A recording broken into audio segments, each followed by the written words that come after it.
All right, everyone. Welcome once again to the Faces of Business. I'm your host, Damon Pistolka, and I am so excited for our guest today. I've got Scott Couchenour here today from Serving Strong Enterprises. Scott, thanks for being here today.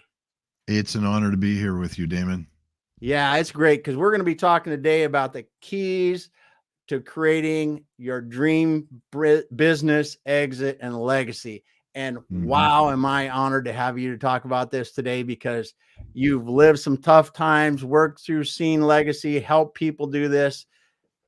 It's going to be so great. Yeah, I'm looking forward to it. Yeah, yeah. Well, Scott, as we like to start out the show, we always want to understand more about our guests and what really brought you to doing what you're doing today. hmm Yeah. Well, I'm one of five kids, and my dad, back in the mid '60s, his dad was a pastor going through a building program, and the contractor had inflated the final invoice and skipped town. So Dad stepped in to help Grandpa finish the project, and someone said there ought to be a company exist to see this never happens to churches again. So Dad helped another church and another church, and before long, he incorporated in 1970. And I was at that time I would have been five. Um, I joined when I was 24, Mm-hmm. became COO, and I was COO for about 24 years. And along that line, I was exposed to life coaching, and we were going to offer that as a benefit to our employees. And we designed and built churches across America. So it was beginning to flourish. We had about 70 employees at one point. We were doing 45 million. And someone said, let's look into life coaching for our employees. And since I was the youngest of four brothers, I was tasked with the responsibility. Not that I didn't have anything else to do. Yeah. And I fell in love with it. So I hired my own coach, got certified as a coach, and I had that on the side. Never felt like I needed to, I felt it never felt released to do coaching full time. So I Mm-hmm. just did that on the side. Then 2008 happened. I'm sure your listeners will remember that with fondness. Those were good times when the stock market went down quite a bit. Our company then suffered 5 years of a slide in sales, and we could not figure out what was going on. So in 2013, the board of directors had asked me to become CEO to reinvent this 40-year-old company. And I did. I filled whiteboards, with all kinds of thoughts, and after dozens of whiteboards, an idea began to germinate. And the remaining employees and I started to get some excitement, some hope about this Yeah. new way of doing things. But the 5 year slide from 2008 to 13 made us vulnerable to one project that had to start in June of 2015 so we could bridge from a cash flow standpoint, bridge ourselves so we can get to the 20 million that we had in design. Various projects at different stages in design. And so I get the call from the project manager in June of 2015, expecting him to say, we got started. Instead, he said, are you sitting down? I said, why? He said, apparently the pastor has been having an affair with the secretary, and that has become public, which was the end of our family business. We could not sustain any further. And so I did the only natural thing, and that was to close the business after 44 years. We had designed and built 760 churches in that time. Wow. It was a great run. But that my wife and I were both employed at the time. So at that moment, we became we had no income. My career was gone after almost 30 years. And with it went my identity, because over the years I fell victim to this, what we all kind of generally do, and that is we attach our identity to what we do. So we're in a room networking with people and they say, what do you do for a living? Or what is it that you do? And it's an innocent question, but it's really, you think, I'm a CEO of a Mm-hmm. multi-million dollar family business that designs and built churches. Oh, that's cool. That was all gone, and with it was my identity. So after several years and a lot of anguish trying to figure out who I am and what I want to do, um, there there began to emerge this idea, and I'm a praying man. I grew up in the church. My dad's a preacher's kid. I married a preacher's kid, and through a lot of prayer, a lot of reflection and advice from counselor, a lot of people giving me good counsel, realized that I was sitting on a wealth of experience Mm-hmm. and a lot of capability. So I began to think about what was it that I went through and why did it take so long? That then began to what began to emerge was a strategic planning process. Yeah. Regain my identity. It was a survival for me. Then I thought to thinking, I think I could be the partner I wish I had had when that happened. Because if I had, I'm convinced I would not have gone as deep as I did in the fog, and nor would it have taken as long for me to recover. So I began to parallel strategic planning and execution, strategic initiatives, all that's part of business, and started thinking about that from a personal level. Why can't we see strategic planning and execution for our lives? And so that's what I'm doing today. I'm working with business owners who are at various stages in their exit. And I think there's a lot of good work that's being done on the business and getting it ready to sell or to succeed if there's a multi Mm-hmm. generational family. But very little is being done with the inside the owner himself or herself. Mm-hmm. What are the emotions that they go through? And I address that directly because I've been there. Yeah. Yeah. So that experience, when you went through that, what do you think were some of the, you're sitting here, you close the company down, you said it took you several years to do it. What are some of the real life-changing discoveries about yourself that happened during that time? Well, the most fundamental thing was I was living by default. And what I mean by that is life has its ups and downs. Usually they say there are two things you can count on, death and taxes. Well, I would add a third, and that is the ups and downs of life. They will happen regardless, right? No, it doesn't matter if you're strategic or not. You're going to have ups and downs. There are going to be good Mhm. things that happen and bad things. Um, I discovered looking back on that experience just how default I was. I was I was riding the ups and downs as they occurred, and it's what we naturally do. We don't really think about where am I really headed. We just enjoy the good times, and we somehow make it through the bad times. And that's a life by default. What I mean by that, in contrast, is a life by design, where you are working on something bigger. You and it's a long run, and think of an arrow up above the ups and downs of life. That arrow with the ups and downs of the arrow. If I had been living by design at the time that we were facing these challenges, I would have had a broader context within which to process everything that was going on. And and that's the fundamental thing I noticed about myself. Um, after oh man, after about 6 or 9 months from the date that we closed the business, I began to then act on panic. Yeah. I made poor choices because I was panicked trying to get a business going. You Yeah. know, I never thought of myself as an entrepreneur.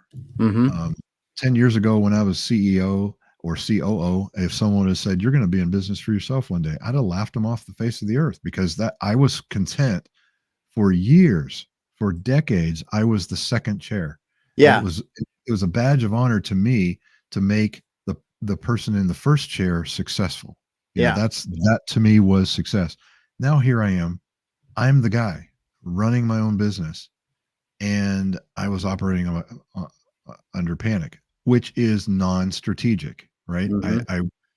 So it wasn't until after a while I began to, well, actually 5 years after we closed the business, my wife, who had received another job shortly after, in order to pay for our health insurance and all that sort of thing, Mm-hmm. she came up to me in 2020 and said, "Do you know, this is my 5th year anniversary at this new job." And that, Damon, that hit me like a ton of bricks. It was like, Yeah. oh my word, I can't believe how fast this time has been going. And I looked back at that 5 years, and it was like arrhythmia. I was not going anywhere. I was just playing. I talk about having the laptop on the left side of my desk, and I'm working on my website and building my business. And on the right side of my desk is my iPhone with the Indeed app, looking for, who could I work for, right? So I'm Yeah. going over Yeah. 1099 W2, 1099 W2. I was riding the fence. Yeah. But when she said it's been 5 years, I thought, I have got to make this happen.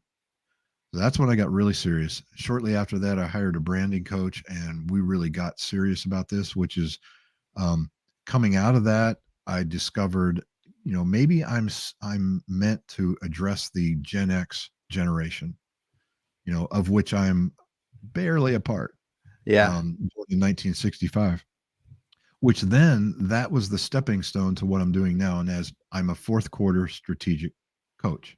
Yeah. Um, and it's not without its ups and downs. The best way to describe this life is like the Dow Jones Industrial Graph of 1900 to today. Um, if you zoomed in on any one day, that you could either be wildly elated or very depressed. But if you step Mm-hmm. back, it trends upward, right? That's the journey I'm on now, and I wouldn't have it any other way. It Yeah. is a fantastic journey right now. Well, it's okay. Awesome stuff. And thanks for sharing that. Cause man, I just, that first of all, seeing a family business having to go out of business like that is super tough on the family. And just, you look back and those kind of things. But as you emerge from it, the things that you learned, I think, are so valuable though, as well. Like you said, you were living by default. You were just rolling with the punches as they came up, down, and just working them through, but I loved what you said right after that. You learned how to live life by design. Mhm. And if there's anything that I discovered later in life is a lot of the same. It's right. I think you see some people that find this out earlier that Mhm. realize that, listen, I just have to have a higher overarching direction. Like you said, I'm going here, but you have to Yeah, decide that early. You have to commit to it. right. And then you even tied it in after, which is so great. It's going to be like the stock market where you're going to see bull days and bear days. But Exactly. overall, if you stick with it and keep getting better, it will continue to grow if you do that. That And is the journey, right. it is. And so many people live by default and just think that's the life that they've been given. Mhm. And the ramifications of a life by default is that you pile up regret. I think it was Robert Louis Stevenson who said, in the end, something like this, in the end, we all sit down to a banquet of consequences. And I think that, I look back and there are regrets that I have to live with now Yeah. because of living by default. But life by design, you can start living by design anytime. Yes. And the sooner you do, the better. And what you do when you live by design is you slow the growth rate of regret, so that you can look back on a life and say, more likely say, I am so glad that and then fill in the blank, as opposed to, I wish I had fill in the blank. Yeah. That's incredible what you just said. Slow the growth rate of regret. Mhm. That is awesome, man. Because that Mhm. there's so many people that run around today supposedly successful by the measures of the world, and they're building that regret every day. Right. They're missing out on what they really want to do. They're missing out on family. They're giving up on friends. They're, loved ones don't support people the way they really would want to, and that regret just keeps building. And And living by design, as you say, that can change all that. It can. Not only does it slow the growth rate of regret, but it increases fulfillment in today. Because here's the thing about living by design, as you go through these ups and downs, which don't stop because you're living by design, Yes. every up and every down, every opportunity and every threat is fuel for your design. So you're going through something, okay, go through it. You know, you don't pretend that you're not a human being, but let's say someone close to you passes and it was unexpected. You're going to go through a very difficult time. At some point you're going to say, okay, what is this telling me about my design and where I'm headed and what I'm trying to do and trying to accomplish for my life from a legacy standpoint?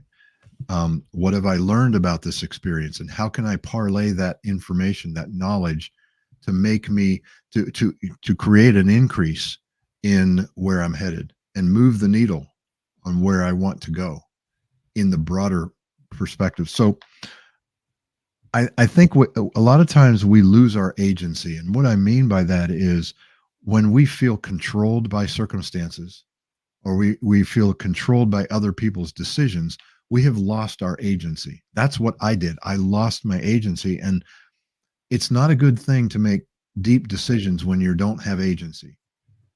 I did that. I made decisions out of panic, out of discouragement or disappointment, rather than strategic decisions. The best way to regain your agency is to step back and download everything and step back from the details. Because here's the thing, everything we face has context. Every single thing that you face, no matter how good or bad it is, there's always context surrounding that. But when you're living by default, you choose to live in the box, in the metaphorical box, while you're in the middle of the Grand Canyon. You think all there is this box around me. But when you can get out of that box and say, this box is so small compared to the context that is so much broader and deeper than what I'm facing right now, that gives you your agency. When you step back far enough from anything you're facing, you begin to see options. Those options give you choice. And my definition of agency is options plus choice. You may not like the choices that you have or the options, but at least you have choice. And that is agency. And when you're living by design, you can regain that agency much quicker because you've got a bigger program that you're working on, regardless of what's happening today. Yeah. This is awesome. That's awesome. I just say thank you for sharing this. We got Splendor. He dropped a comment in here. It said it's a longer one, but he says, "You are right. I learned a lot of these this year. No matter how successful a business is, challenges are inevitable, including financial strains, regulatory hurdles, and market volatility. This underscores the importance of resilience and strategic planning. Life shouldn't be lived by default, living by design. Anticipating and preparing for potential problems helps navigate obstacles and achieve lasting success. And we all learn from our mistakes." And yeah, that's very true. And when we talk about living by design, to me, and I want to ask you a question about this, it means that we're not necessarily looking at where we're at today, but the bigger of what is our legacy or impact of our life when I think about that. So explain to me what your definition of that is so I can better understand that, because that really, it appeals to me because I see this bigger picture for us, for our careers, for our lives, for our families, whatever it is we're talking about. What is living by design really? And that you mentioned that arrow that kind of flies above everything. Yeah, it's a great question. I'll encapsulate it with a phrase and then get into a little bit more detail. The meta theme of a life by design, in my opinion, my definition, is being in the act of becoming the fullest expression of your unique God-given design. when you're in the act of becoming the fullest expression of your unique God-given design, two things happen. Today's fulfillment goes up, tomorrow's regrets go down. That comes out of what I learned about the loss of my identity. What I discovered about identity and career is that your identity is, and your career is the expression of that identity, which means I can change careers. I can even lose my career, but it's separate from my identity. It's kind of like saying, I am afraid, which is an identity statement, versus there's the fear, which is a life by design phrase. There's the fear. So you imagine being on top. We talk about on top and underneath. When we're sick, we're under the weather.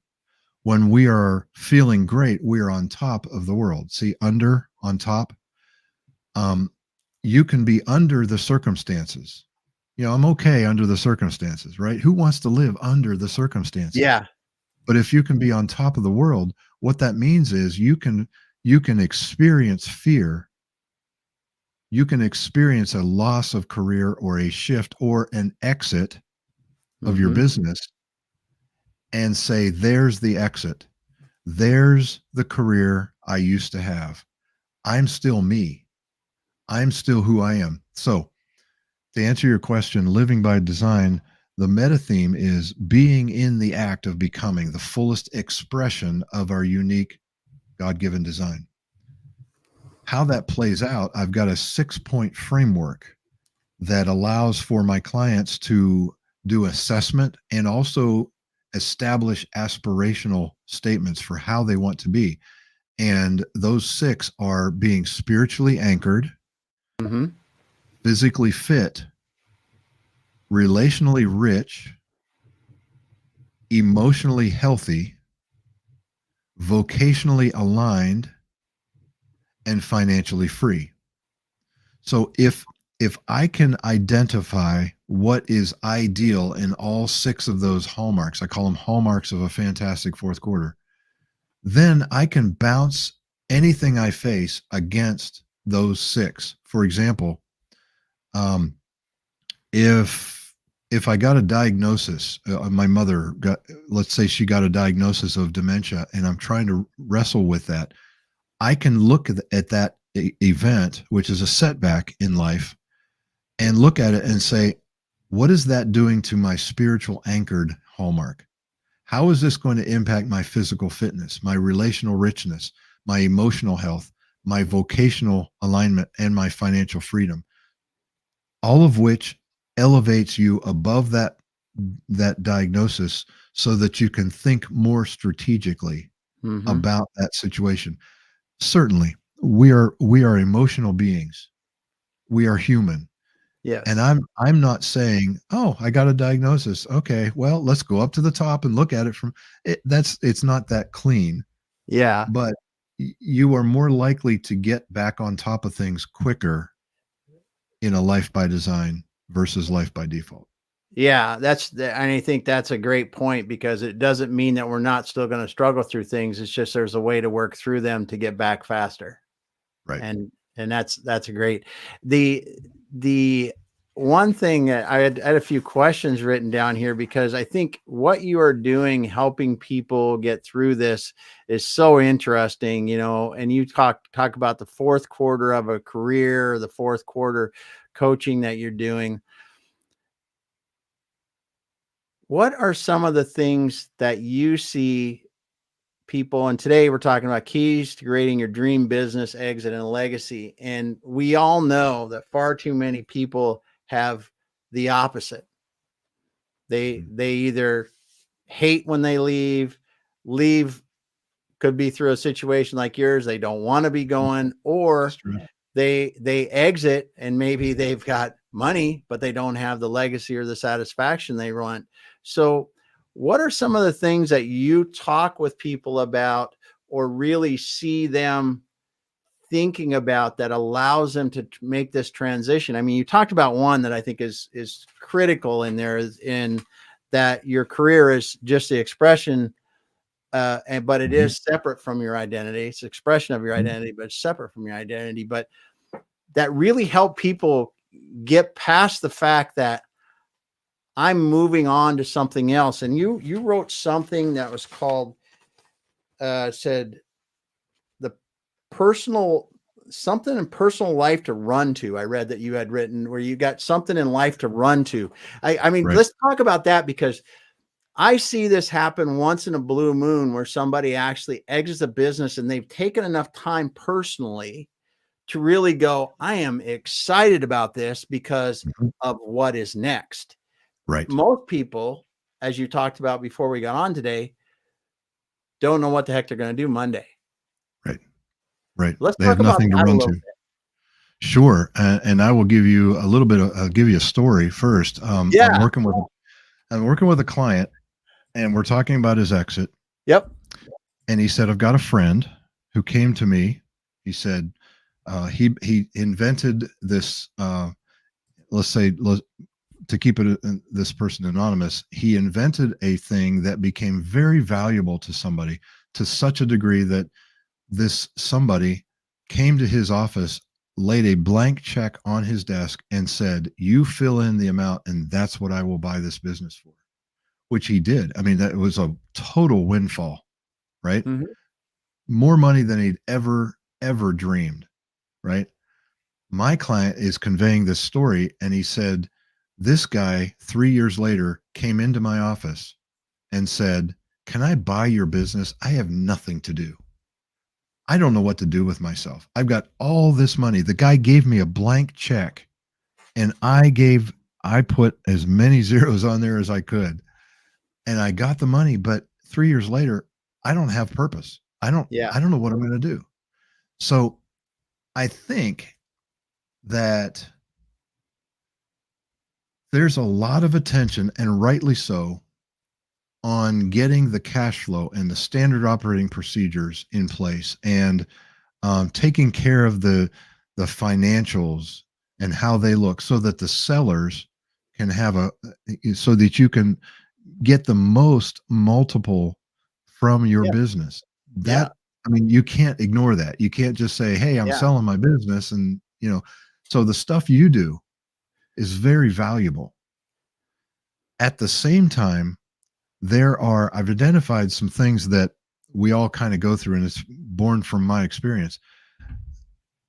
No one talks about the conflict that is associated with exit, especially in a family business scenario, Yeah. or there's a strong personality in the second chair, the CEO, where the owner's trying to exit, but the CEO is there's a contentious thing, or there's multiple owners on the board.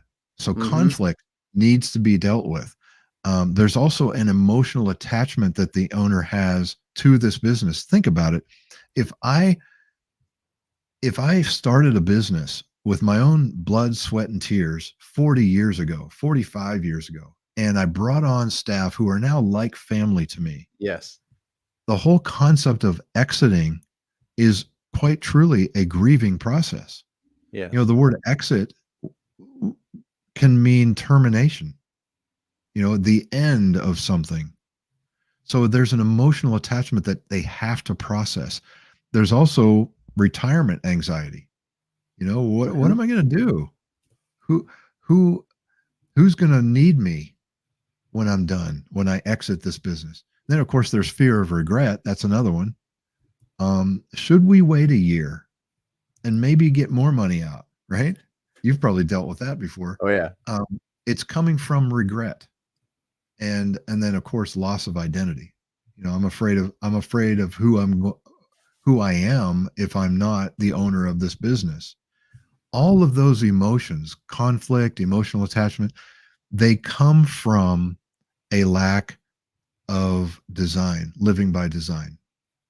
So what they're dealing with, those who suffer from those types of emotions, they're dealing with the moment, the whole process of exit, as though the exit in this business was equal. Like if their life was a circle, it was the biggest bubble inside that circle. And Yes. what I talk about is let's step back and get context. This business that you're exiting is a small part of a big life. And let's decide, what are you going to fill? What are you going to do with this time and this energy and all this wisdom and experience? Mm-hmm. So I think that's what it's all about. That's life by design, going through an exit with a purpose. Yeah. And I love that. I love that viewpoint because I can totally get and understand how a business owner, like you said, many, many decades of sweat, tears, agony, worrying about, are we going to make it, making it, doing well, all this. And what they miss in all of that is many of them then during this time are also raising families, seeing their families have families, seeing their employees have families, and they really don't realize that their life is much bigger than just the business part of it. And yes, they kind of, it gets combobulated together almost. And because they're at work or doing what they're doing with the business a lot, they don't really realize the contributions that they make without even realizing it, that are outside the business, the people contributions. yes, And the that's a bigger great, picture. I hadn't thought about it like that before, but that the business, yes, it's a part. Yes, it's something that you've done. Yes, it's part of that, but nothing like your overall life. Hmm. Yeah. That's Yeah. awesome. I would like to introduce the concept along with exit is a commencement strategy or a graduation strategy. We always talk about when our kids or when we Yeah. graduated from high school or graduated from college, it was the sense that there was an end, right? But look at the words. Look at the word commencement. That's a beginning, or Yes. graduation. You're going to a different level. So I like to add the words commencement or graduation to the word exit, because exit, there's so much more to exit. And I think what my dream is to eliminate life by default as a standard way of living and introduce life by design, so that um, maybe you're going to exit this business and you're going to start another one in your 60s or 50s, and you exit that one and you start something else. Or the hallmark having to do with vocational alignment. Mm-hmm. When I think of vocation, I don't necessarily mean the job that you're doing for a paycheck. um, it's whatever you give your time and your attention and Yeah. your energy toward. And I've seen people who will exit a business and then start a foundation Yes. based on what something. I was talking with someone the other day, and one of their grandchildren was diagnosed with cancer, a real rare cancer at 2 years old. Mm-hmm. And so they're exiting their business and they're thinking, what am I going to do? Let's start an effort to fund the research for childhood cancer. Yeah. That's an expression of who he is. Yes. That's an expression of his identity. And it's something he can run to, something he can get involved in and give his time and energy and attention to. Mm-hmm. And it's so great that you're bringing this up, because so many times people think that an exit means that I'm going to get a pile of money and then I'm going to figure out what I'm going to do. And it's almost like, how many lottery winners are really happy? They're not, Right. right? Right. But when you put something out ahead of you that is, this is what I want to do, you want that exit. I mean, you explain it so well today. I've tried to explain it many different ways. To me, it should be a wonderful party. And I always, there's a picture that I use in presentations a lot. It's about a NASCAR winner. And I think Hmm. that's, doing the burnouts, having a good time, waving the flag, man. It should be Yep. like that for that owner, because today I've won. and I'm going to get back in the car. Might be a different car, might be a different track tomorrow, but I got something else I'm going to do. A different race, right? Different race. And, Yeah. because it's not the end, because most of the time these exits, what they really do, as you said, creating the legacy, of course, with the business and doing that, that's super important. Like you said, getting it, because, if you work that hard, you want to see it go on like you want it to go on. But it positions them, when you look at your 6 pillars there that you talk about, that financial freedom allows them, as you said, I can go out and work on childhood cancer. I can go out and I could open a startup lab where I just help people start up businesses, because I appreciated that when I got that help. I can mentor people. I can do whatever I want. And but thinking about that, living by design, knowing where I'm going after this is done, also gives me the energy today to make some of the tough choices that I have to, that might tell me, yeah, I kind of got to get out of that role. I've got to do some of these other things, because what we see in the end is that conflict and anxiety and the fear of change slows people down at the end and really prevents them from maximizing the return on their business as they exit, and them just having the enjoyment in the process. Right. If I am wrestling with the loss of identity as I think about exiting a business, and it's looming, it's coming and coming, and I'm dragging my feet, but I want this business to succeed, and yet I'm dragging my feet, I'm actually colluding against myself. I'm actually creating the thing I don't want to create, because I don't know who I'm going to be. If I knew I was going to see, this isn't just a life by design to say this is where I'm headed and what I'm going to do post exit. But if you're living life by design, you will look at the exit itself and do as much strategic thinking about the exit itself, so that you'll make demands of the buyer.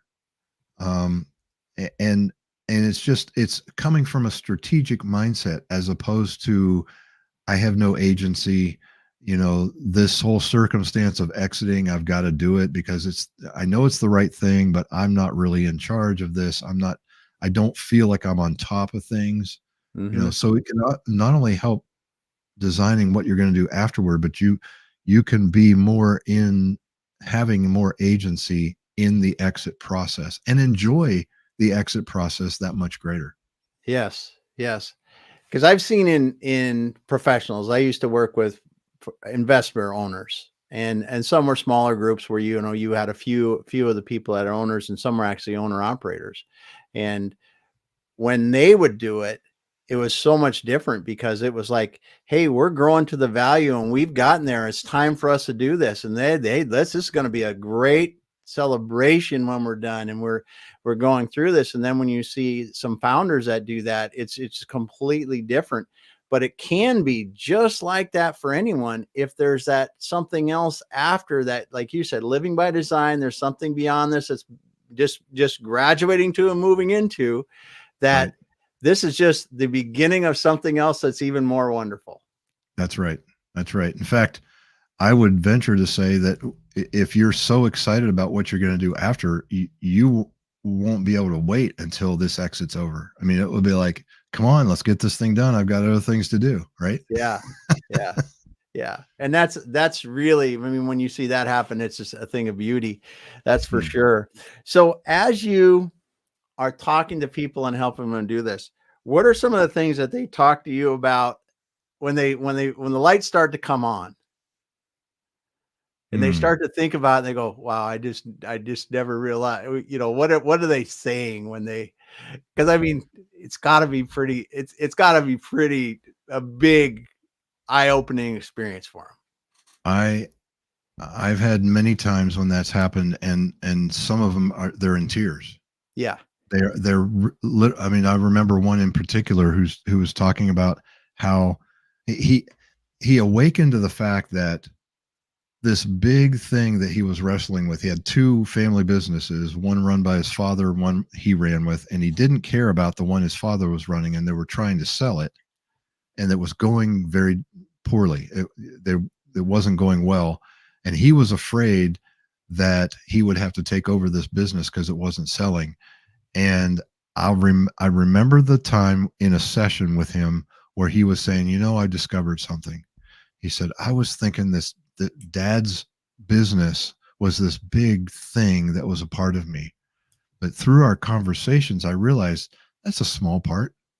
I don't have to be worried so much about the family legacy, the name on that business, and I can let go of it. And I'm okay either way, how it plays out. And the freedom that he felt.